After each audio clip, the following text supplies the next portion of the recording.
Hello, good evening. Thanks for joining us. San Diego Mayor Bob Filner is now in a 2-week behavioral therapy program at an undisclosed location to address what he calls intimidating behavior and a failure to respect women. The mayor is reportedly getting briefings twice a day on city business. Today, Filner's former communications director talked with investigators from the county sheriff's department. It's the lead agency investigating sexual harassment accusations against the mayor. McCormick Jackson was the first woman to publicly accuse him. Now, 10 women have stepped forward saying they were the target of unwanted advances by Filner. Most San Diegans can't decide what they find more jolting about the sexual harassment scandal surrounding the mayor, the unsavory allegations, or the silence of those who knew of the claims and did nothing. KPBS investigative reporter Amitha Sharma says many believe Filner enjoyed impunity for years solely because of the power of his position. San Diego's trade mission to Mexico City this April was billed as a chance to forge stronger cross-border ties. But people on the trip say it was also a chance for Mayor Filner to troll for women.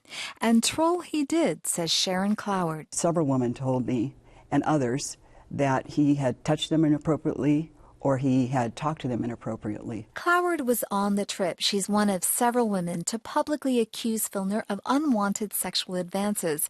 Her alleged encounters took place before the Mexico trip. That's why she says she asked for a room at the Intercontinental Presidente Hotel in Mexico City that was not on the same floor as Filner's. Sources say a second woman on the trade mission complained to her boss about Filner and then stayed in her room for the rest of the trip. Another woman reportedly left in the middle of a meal because she could no longer take his crude behavior. And sources say yet a third woman got persistent text messages from the mayor asking her out. Of the 8 women on the mission, sources say Filner sent out sexual signals to at least 4. Several felt uncomfortable sharing their stories publicly because they believe they need the city's support for their jobs. But what about the 50 men on the trip, some of whom represent the who's who in San Diego's business world? What did they see? What did they know? I didn't know about it. Former Mayor Jerry Sanders attended the trade mission as head of the San Diego Regional Chamber of Commerce. He says he's ready to stand with the women if they should decide to speak out. But he's not surprised that others who may have known about Filner's alleged sexual antics in Mexico City did not. They're afraid of what's going to happen to their business, their employees.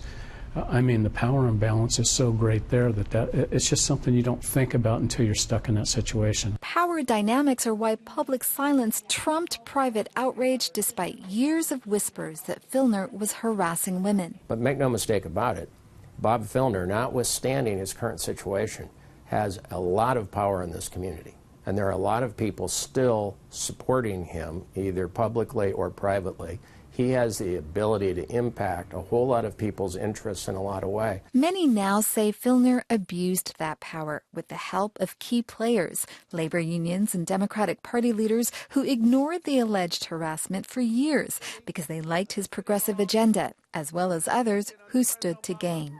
And we're moving us forward. Thank you so much. Anybody that's going to be on a trade mission with the mayor presumably perceives themselves as on the inside. And I've been in politics in this town for 34 years, and what I've perceived is that when people see themselves on the inside, they don't want to do anything at all to harm that position. The same may apply to Filner's staffers. Former congressional aide Laura Fink documented Filner's alleged inappropriate touching in a 2005 email to the then congressman and his aide Tony Buckles. He was recently brought into City Hall as Filner's chief of staff after the sexual harassment scandal broke. But Buckles left the post soon after Fink shared her story publicly. San Diego Mesa College political scientist Carl Luna says because the aides depend on Filner for their own power, morality can take a back seat to self-interest, loyalty, and fear. He says the scandal also shows society may not have advanced very far from the madmen era of the 1960s. We still have a male culture in this country that says that, hey, what you can do and get away with women, it's fine because you got the power, go ahead and use it. College administrator Lisa Curtin is also among the several women who've publicly accused Filner of unwanted advances. She believes those who kept silent about Filner's alleged misconduct enabled him and failed women. They've seen it, they've thought it was funny, and they supported keeping his secrets. I think that It says that there's a lot of work that has to be done. Amita Sharma, KPBS News. Now, the mayor's office did not respond to our request for comment.